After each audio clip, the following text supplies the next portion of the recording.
They don't disrespect you because you're weak. They disrespect you because you're predictable. Too easy to read, too quick to reach, too forgettable. You hold the door. You apologize first. You reply fast. You explain, clarify, soften. Your stance bend over backwards, and somewhere along the way, they stopped listening. You believed that kindness would command respect, that being honest, generous, and constantly available would mean something to people. But in a world ruled by leverage and perception, predictability isn't a virtue, it's a liability, a vulnerability. Machiavelli warned us, if you must choose between being loved or being feared, choose fear. But he wasn't promoting cruelty. He was revealing a truth, a fundamental law of human behavior. Familiarity breeds contempt. The more you explain, the less you're understood. The more you give, the less you're valued. The harder you try to be liked, the easier you are to forget, or worse, to walk away from. Let me ask you something. Have you ever sat in a room and felt invisible? Watched people walk past your effort, your loyalty, your presence, as if stepping over a puddle without even looking down? That's not because you lack worth. It's because you've made your worth too easy to access. And in the brutal economy of human attention, what's too accessible becomes disposable. This isn't about becoming cruel. It's about becoming calculated. Because silence, when chosen, is not absence. It's power, authority, stillness, when intentional, doesn't mean you don't care. It means you've stopped bleeding for people who never bothered to learn how. To heal you, the moment you stop explaining yourself, people begin to listen. The moment you stop fighting to be chosen, they begin trying to keep you. The moment you become unreadable, you become unforgettable. This is what Machiavelli understood. Power doesn't live in noise, it lives in presence, in mystery, in the discipline to withhold. The world wants you to unravel, to make yourself easier to grasp, to box, to label. But when your presence becomes a question, it starts to carry the weight of an answer no one is prepared to hear, and that weight, that quiet, undeniable weight, is the beginning of everything they never expected from you. That's where it starts. Let's go deeper into the pain you've been hiding in. Plain sight. There's a kind of pain no one talks about. It doesn't scream, it doesn't scar, it leaves no bruises, no marks, but it stays. It lingers in the quiet, draining you one small moment at a time. It's the pain of being. It's overlooked, of offering your best and being remembered last, of standing by people who never stood up for you. You felt it in the meeting when your ideas were brushed aside, at the dinner table when your silence went unnoticed, in the relationship when your patience was mistaken for approval. And what makes it even harder is knowing that no one ... sees it happening because you were calm, because you were kind, because you never made a scene. And so, your pain became invisible. Your presence became predictable. You were taught that kindness is a virtue, that forgiveness is strength, and that loyalty is the glue that holds everything together. But no one ever warned you what happens when those values aren't protected by boundaries, because kindness without limits becomes bait. Forgiveness without space becomes permission. And loyalty without a plan becomes self-destruction. This isn't just philosophy. This is a pattern written throughout history. Socrates, the man who taught the world how to think critically and question the status quo, was sentenced to death by those he sought to enlighten. Jesus. The very embodiment of unconditional love and sacrifice was crucified by the very people he chose to forgive.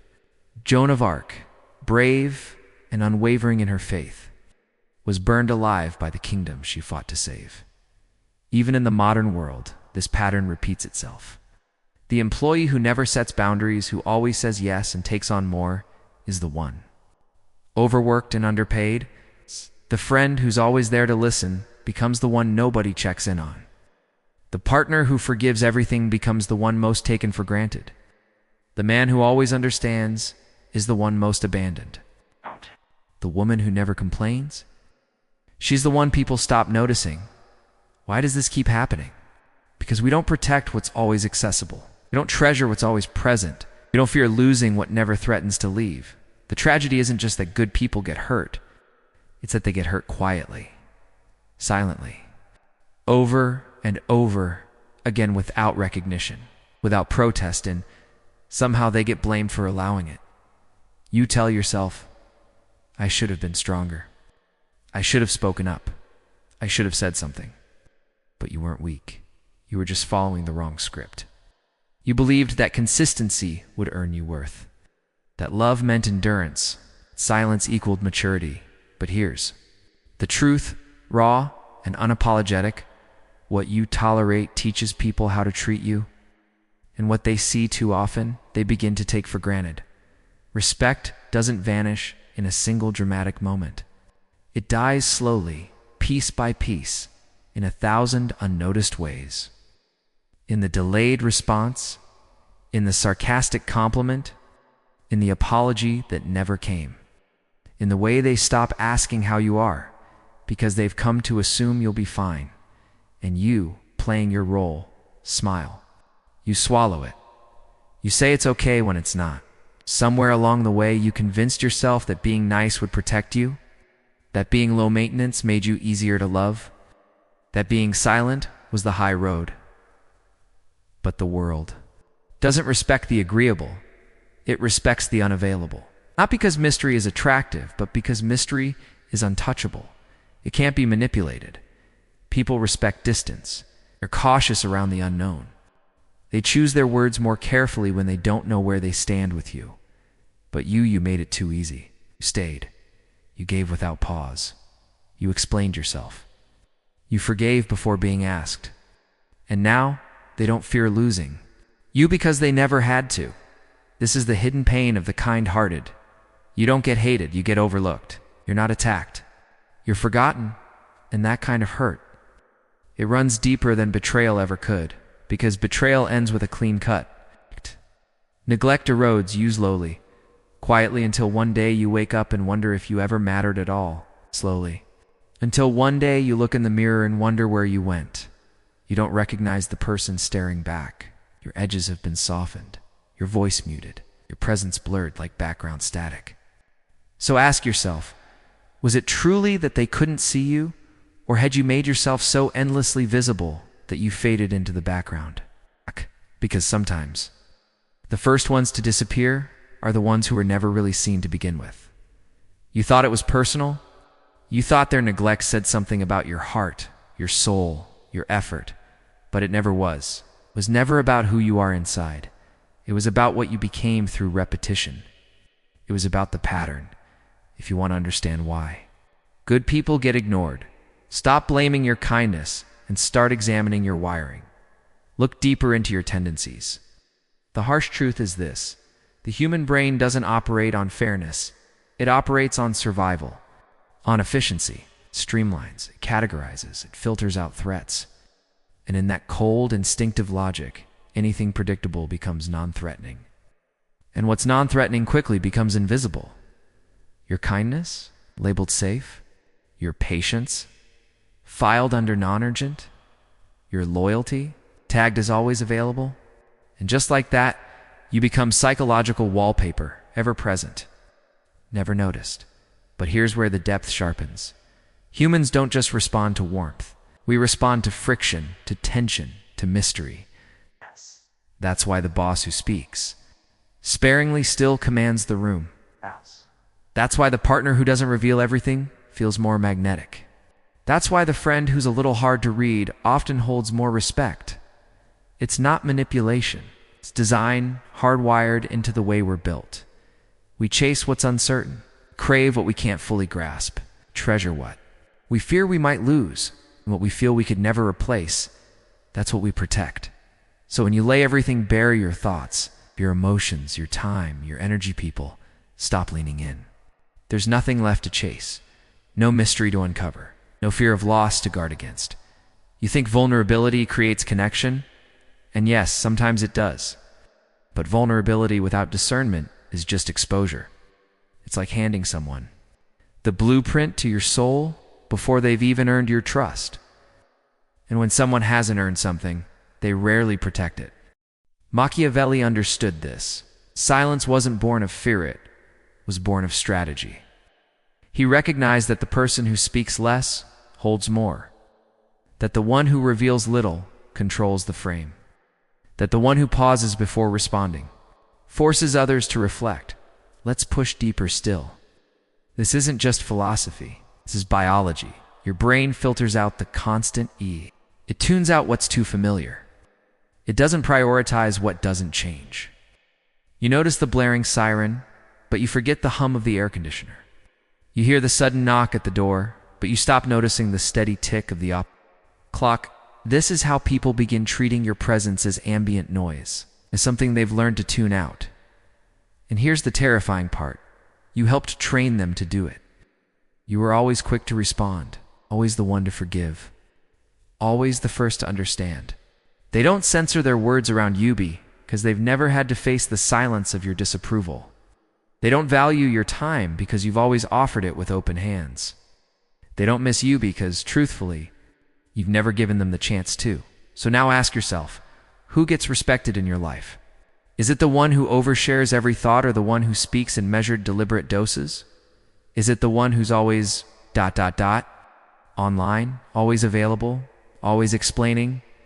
Or the one who moves in silence, but whose absence feels loud, even in nature? This law still holds, whether in the wild or within the walls of human interaction. The lion isn't feared because it roars all day. It's feared because it chooses not to. Because when it moves, it means something. It's deliberate. It's silent until it isn't. The snake doesn't hiss for attention. It waits. It watches.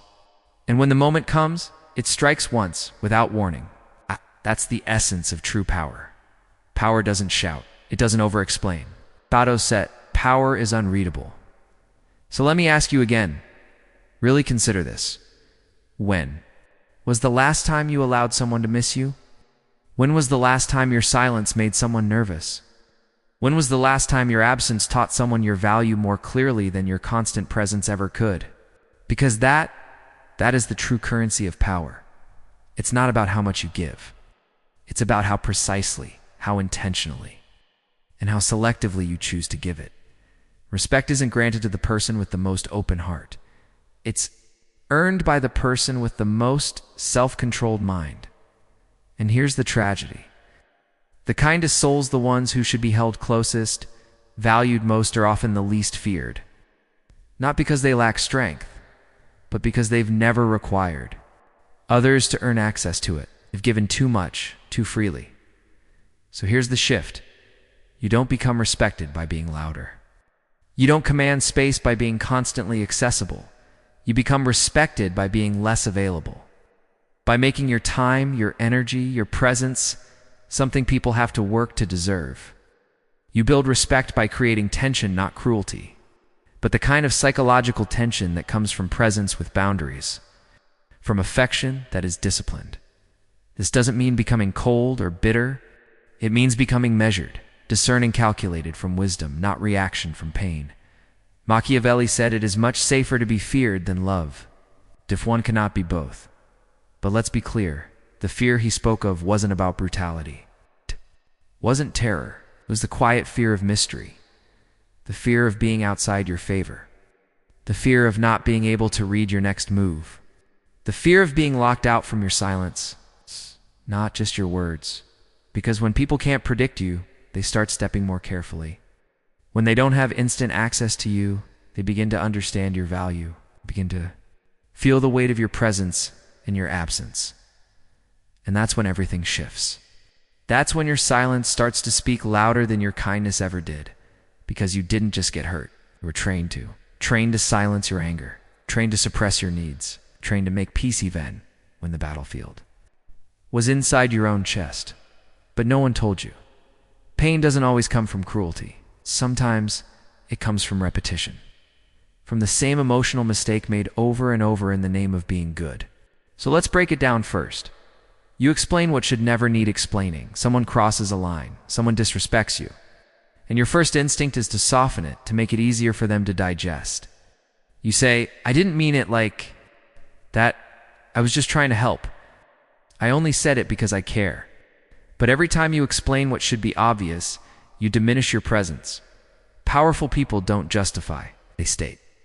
And then they hold silence like a blade sharp, intentional, respected. When your boundaries need paragraphs, they're no longer boundaries. They become negotiations. And your authority dies in the fine print. Second, you forgive without demanding transformation. Yes, forgiveness is strength. Yes, letting go is noble. But forgiveness without consequence becomes something else entirely, becomes permission. It's a silent message that says you can hurt me, and there will be no cost. So they return with a new excuse, a new story, a new apology wrapped in the same old behavior, and you let them in, not because you're weak, but because you confuse healing with being accommodating. You believe that keeping people close, even after they've caused harm, is the path to peace.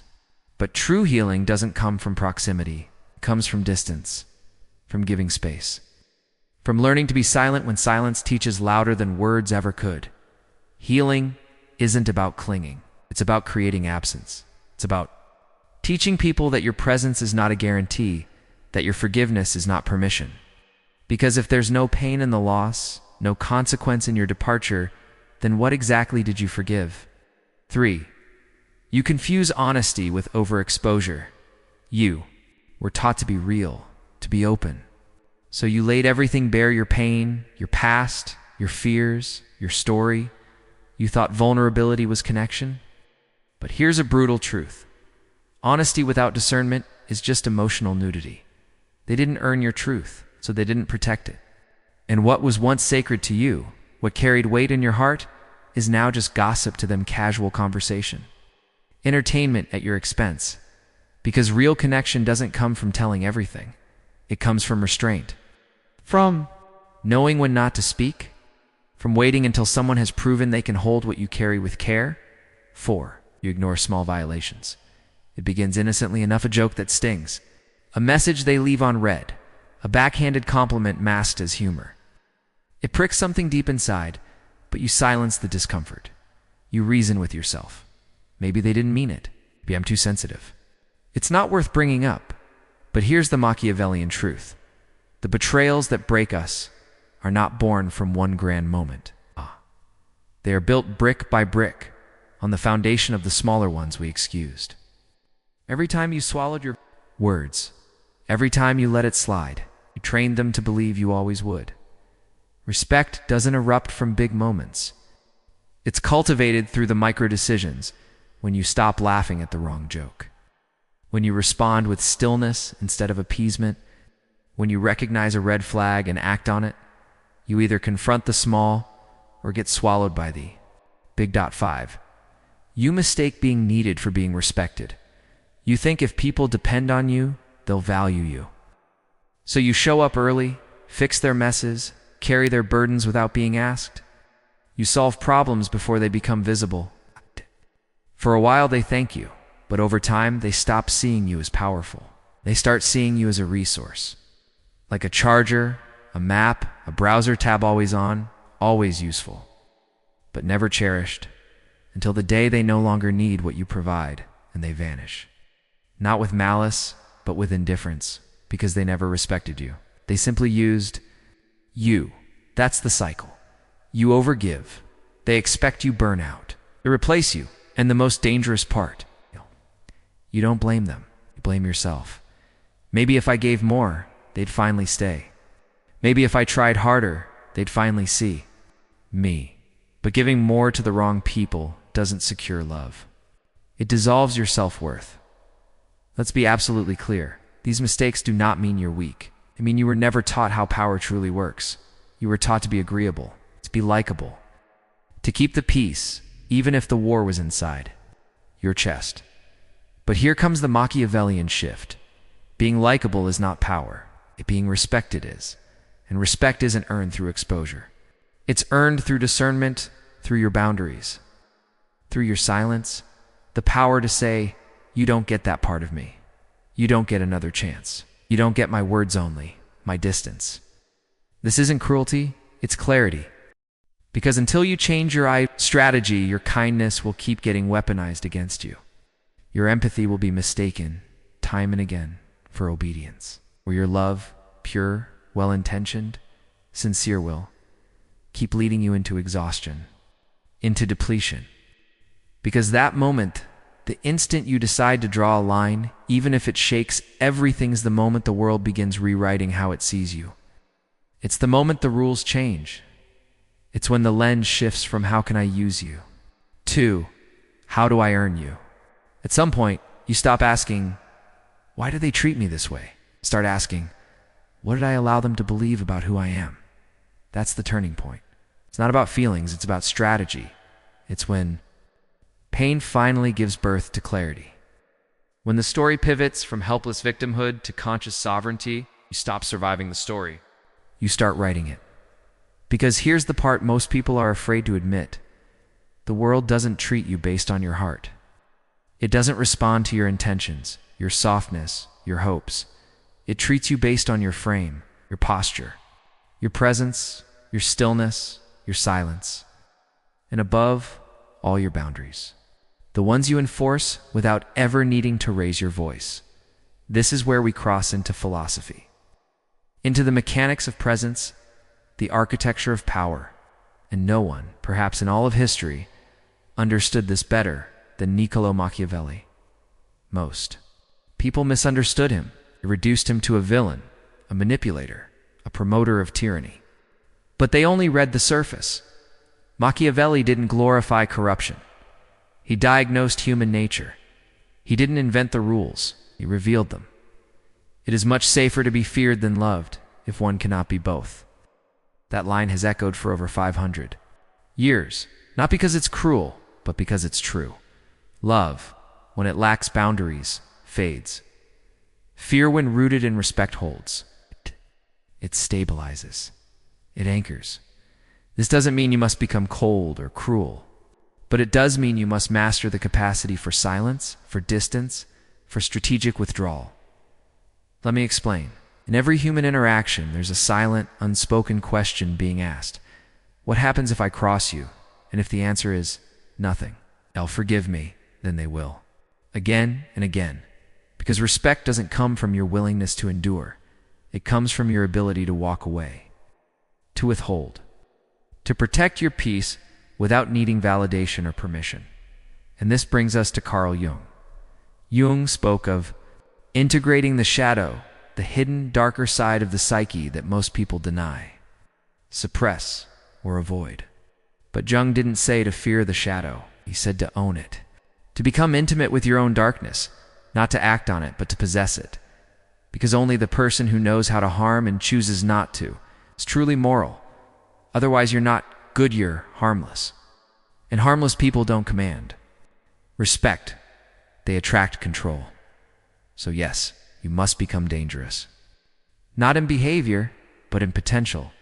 You must become the person whose silence feels like thunder. The person who leaves a room, yet whose absence still speaks volumes. Now enter Nietzsche, the philosopher of fire. He didn't admire obedience. Admired transformation, self-overcoming, not by being agreeable, but by becoming untouchable. He wrote, "He who cannot put his thoughts on ice should not enter the heat of dispute." In other words, if you cannot control your inner fire, if you let your emotions blaze unchecked, then you're not powerful. You're simply combustible, volatile, reactive. A spark away from collapse. Let's thread this together. Machiavelli taught you that respect is not earned through noise, but through restraint, through silence, through distance, through the willingness to say nothing at all. Carl Jung, taught you to confront the part of yourself that is dangerous, the part capable of destruction, and to master it. Not to hide it, but to discipline it. Nietzsche showed you that self-overcoming is not a path of peace or comfort, but of fire, of sovereign power, forged through struggle, forged through choice, and now, piece by piece, you begin to see the full picture.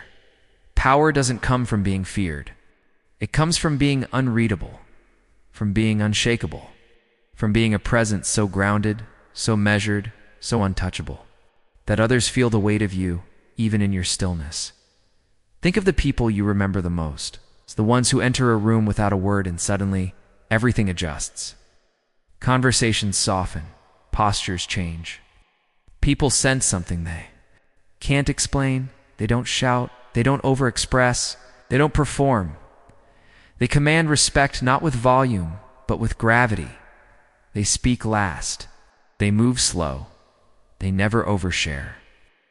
And yet you think about them long after they're gone. That is presence.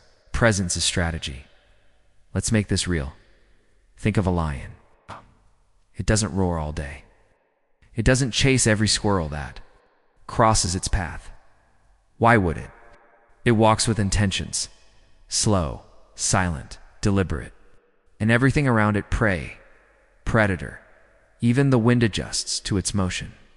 Not because it is cruel, but because everything knows it could be. That's your new standard. You don't explain. You don't plead. You don't perform moral theater. It's trying to convince the world that you're good. You move like someone who can destroy, but chooses not to, because people do not respect those who give everything freely. They respect those who make them earn access. So from now on, every boundary you hold, every quiet refusal, every deliberate silence is not a wall. It is a signal that says, I know who I am. I know what I allow. And I know what I will walk away from without explanation, without apology, and when your silence becomes a frame knot, a reaction when it becomes part of your essence.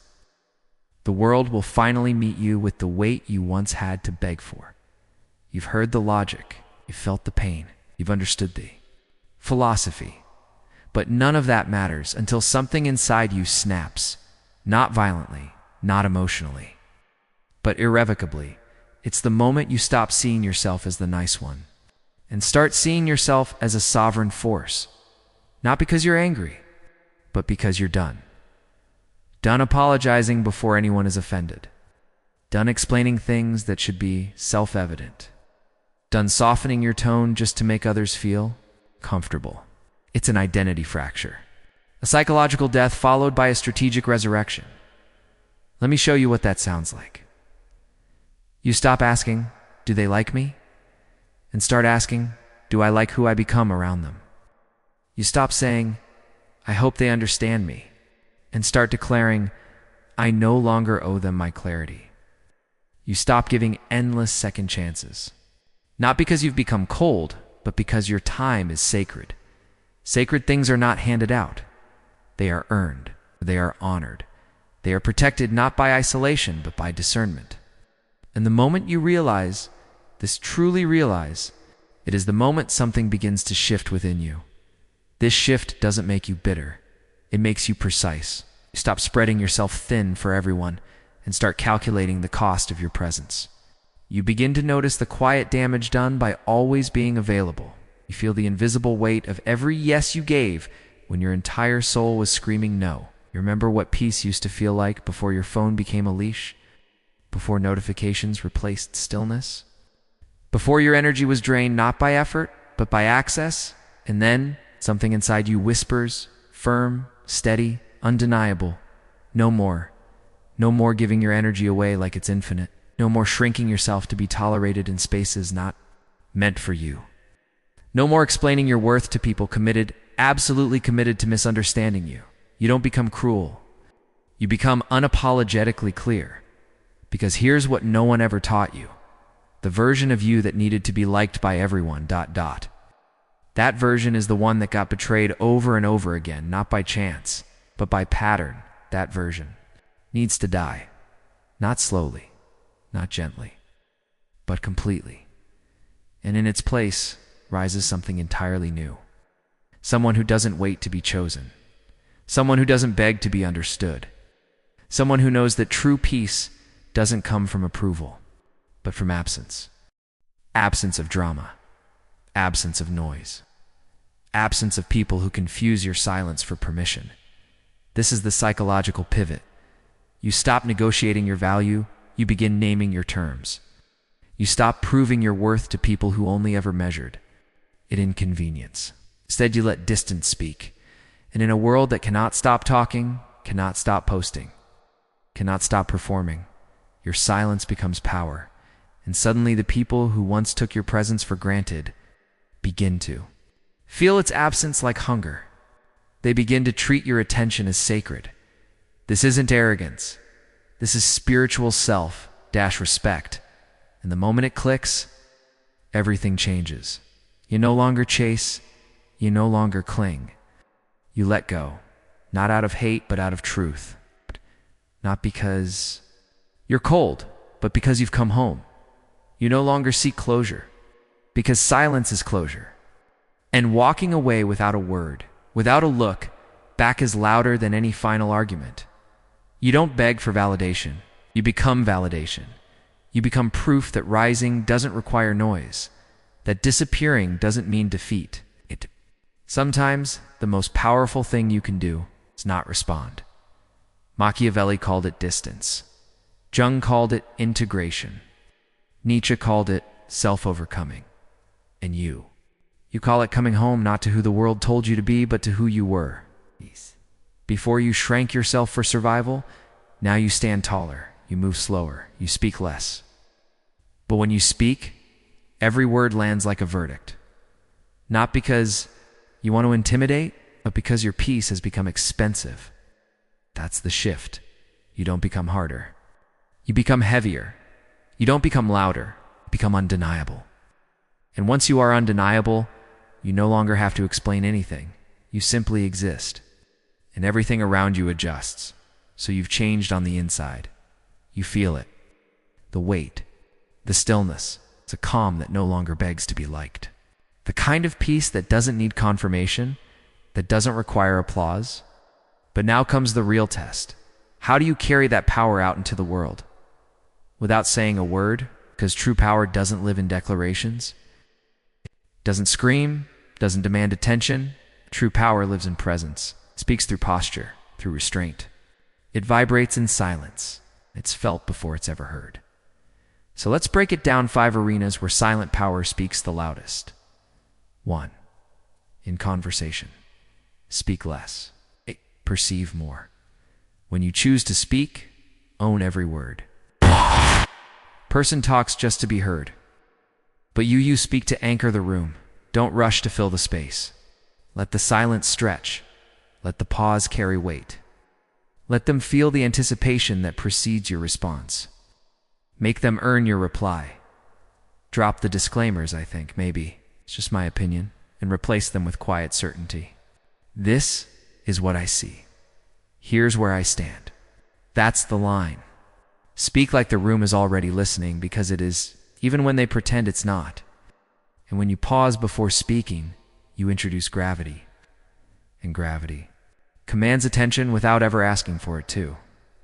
In relationships, stop giving what hasn't been earned. Stop pouring your energy into empty hands. Do not confuse kindness with currency. Love is not supply and demand. Your presence, your time, your attention should never come free. If you want to build real respect, match effort, mirror energy. And when the energy is not mutual, subtract yourself. No speeches, no explanations, no guilt trips. Just absence. Because the most unforgettable presence is the one that vanishes without a single warning. They won't remember you for what you gave. They'll remember you for what they lost when they no longer had access to you. 3. In conflict. Don't react. Respond only if it serves your power. They want you emotional. They want you to defend, to explain, to explode. Why? Because rage is readable. And when you're readable, you're controllable. Instead, pause. Hold eye contact. Let silence do the burning. And if you do speak, make it surgical. 1 sentence, maybe 2. Not shouted. Delivered like a scalpel, not a scream. Let them feel the chill of your composure. Let it press on them like a wall they cannot move.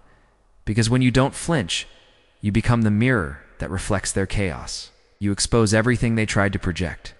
4. In leadership, speak last, move first. Decide without apology. Whether it's business or boundaries, you don't ask for consensus. You set the tone, let others talk, let them reveal themselves. Then you step in not with noise, but with precision, clear, calm, final. You don't explain every choice. You don't dilute the truth to make it easier to swallow.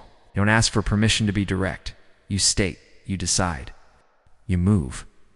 Because that's leadership. It's not about titles, but intention. People follow silence they can't read faster than noise they can understand. 5. In daily life, be harder to reach, share less, guard your peace. Not everyone deserves access to you. Not everyone deserves updates, details, explanations. Your time should be expensive, your attention rare, your silence louder than words. Practical power means delaying replies, not broadcasting your next move. It means letting no stand alone as a complete sentence. Because when people know, longer feel secure about where they stand with you. They stand straighter. That's influence. Machiavelli would have called it controlled perception. Na might have described it as self-overcoming. Jung would have said it's the integration of restraint. But you don't need to label it at all. You don't call it anything, you live it. Because power isn't posturing, it isn't loud. It isn't dressed in noise or decoration. Power is discipline. It's stillness. It's the unwavering ability to say nothing and still shift the energy in the room. So let them wonder. Let them feel the gap you've created. Let them sense the absence, the quiet change. Let them ask what's different. And yet too, oh, no answers. You never did. Because true power doesn't explain itself. It doesn't chase. It doesn't justify or beg to be understood. It moves in silence. And in that silence, it demands the world to respond, to recalibrate, to notice without you having to do anything at all. And if right now you feel something inside you, go still. A quiet ache, a subtle shift. Don't ignore it. It's that silence you're hearing. That's not emptiness. That's you remembering who you are. So here you are. No longer the one who breaks yourself into fragments, trying to explain every feeling, every boundary, every moment of distance. You're no longer the one who bends to be chosen. You're no longer the one who gives so endlessly that you forget how it feels to hold something sacred. Just for yourself, you've changed. Not with fire, not with anger, but with stillness, like steel. Forged quietly beneath pressure, like mountains, shaped slowly and visibly over time, and now the world sees it. They feel the difference, but they can't define it. Because what you've become can't be explained.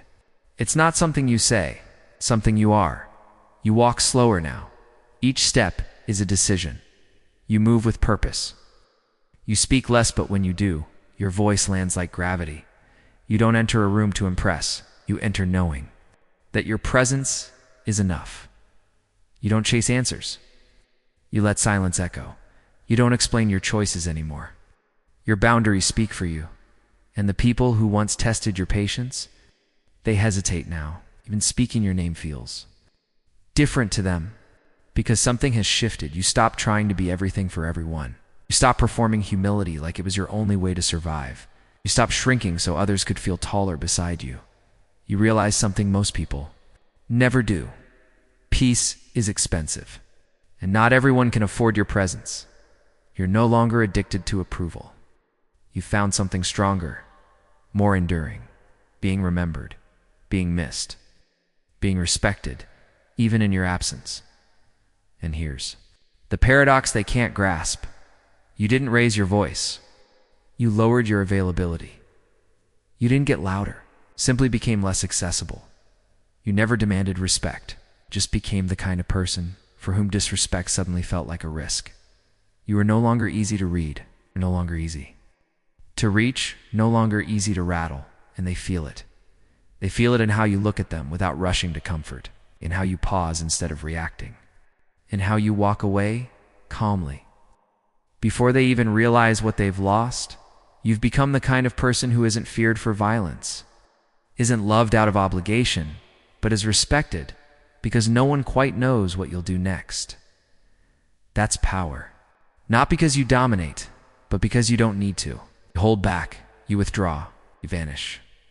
And your silence, yes, your silence teaches louder than your presence ever could. You are not cold. You are calculated.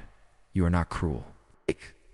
Are clear, and that clarity, that unwavering sharpness, it makes you unmistakable.